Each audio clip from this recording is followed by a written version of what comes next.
pagi saudara, sebelum kita membaca dan merenungkan firman Tuhan, mari kita berdoa.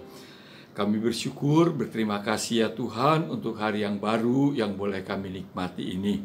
Kami hendak membaca firman-Mu, biarlah Tuhan berbicara, mengajar, supaya kami mendapat berkat daripadanya. Kami siap mendengarnya dalam Tuhan Yesus. Amin.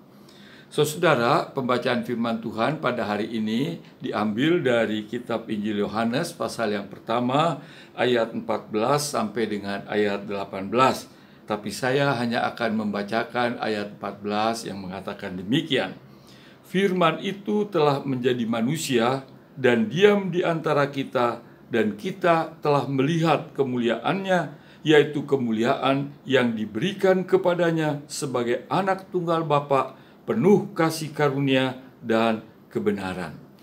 Saudara, dalam kitab Injil Yohanes pasal yang pertama ayat pertama dikatakan, pada mulanya adalah firman, firman itu bersama-sama dengan Allah, bahkan firman itu adalah Allah. Jadi jelas dikatakan bahwa pada mulanya adalah firman, dan firman itu bukan kemudian, tapi pada awal, pada mula-mulanya. Bahkan kalau kita perhatikan selanjutnya dikatakan segala sesuatu dijadikan oleh dan di dalam Dia. Bahkan dikatakan firman itu adalah Allah. Nah saudara-saudara, dalam pembacaan kita juga tadi dikatakan ayat 14, firman telah menjadi manusia. Mengapa firman itu menjadi manusia? Pertama saudara-saudara adalah untuk menyatakan Allah atau siapakah Allah. Manusia tidak mungkin mengenal Allah kalau Allah tidak memperkenalkan dirinya kepada manusia. Dan di dalam Yesus Kristus, Tuhan Allah memperkenalkan dirinya siapa Dia. Misalnya saudara-saudara, di dalam Kristus ditunjukkan bahwa Allah adalah Allah yang penuh kasih, Allah yang bersedia mengampuni orang yang berdosa, yang bersedia mengorbankan darah dan nyawanya demi untuk keselamatan manusia, sebagaimana dinyatakan ketika Ia berada di kayu salib.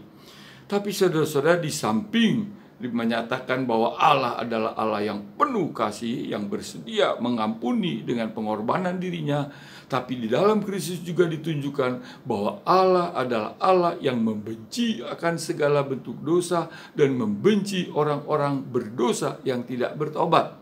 Misalnya saudara, ketika bait Allah, tempat yang seharusnya untuk orang beribadah, dijadikan tempat orang berdagang bermacam-macam binatang kurban, maka Tuhan Yesus menjungkir balikannya, karena hal itu tentu sesuatu yang tidak benar. Masa di dalam bait Allah orang berdagang mencari keuntungan pribadi? Bahkan saudara, orang-orang berdosa, misalnya para imam, orang Farisi yang kelihatannya saleh tetapi yang tidak bertobat, Kristus mengecam dan mengkritik mereka. Kristus katakan mereka seperti bangsa ular dan serigala, mereka seperti kuburan yang indah di depan tetapi buruk di dalam, tulang belulang yang mengerikan. Jadi kita lihat di sini tadi, di dalam Kristus satu pihak Allah adalah Allah yang mengasihi sampai bersedia berkorban apapun demi untuk manusia yang dikasihi, tapi Allah juga adalah Allah yang membenci akan segala dosa dan orang yang berdosa yang tidak bertobat.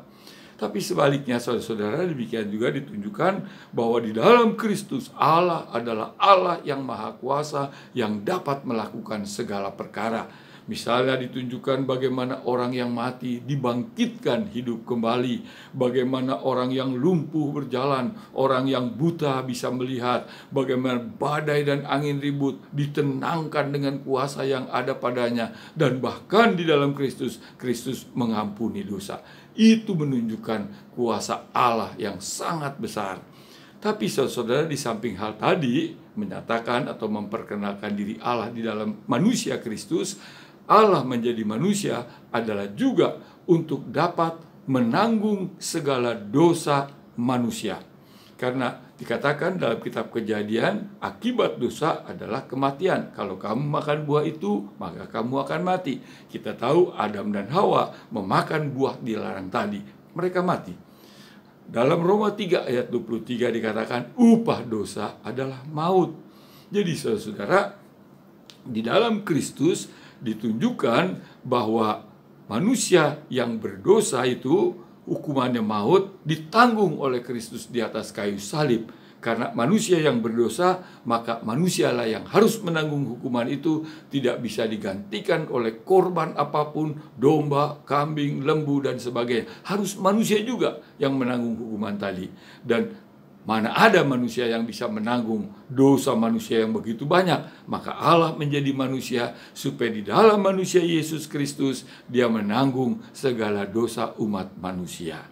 Nah, saudara-saudara, itulah maka Allah menjadi manusia, firman menjadi manusia. Dikatakan firman telah menjadi manusia dan diam di antara kita, tetapi manusia atau dunia tidak mengenal Dia. Oleh sebab itu, menjadi kewajiban bagi kita sekalian, saudara dan saya, yang telah mengetahui dan mengalami itu semua, untuk memberitakan kepada orang-orang lain, supaya orang-orang lain juga dapat mengetahuinya, dapat mengalaminya, kasih keselamatan dari Tuhan. Biarlah kita lakukan hal itu. Kita berdoa. Terima kasih kepadamu Tuhan untuk firman-Mu. Tuhan telah menjadi manusia. Dan tolonglah kami Tuhan supaya kami memahami ini dan kami memberitakan ini kepada orang-orang lain, supaya orang-orang lain dunia itu juga mengenal akan Tuhan Yesus. Bapa, biarlah Tuhan pimpin, lindungi, sertai, berkati kehidupan kami, keluarga kami sepanjang hari ini. Dalam Tuhan Yesus kami panjatkan syukur dan doa kami. Amin. Saudara, Tuhan memberkati kita sekalian.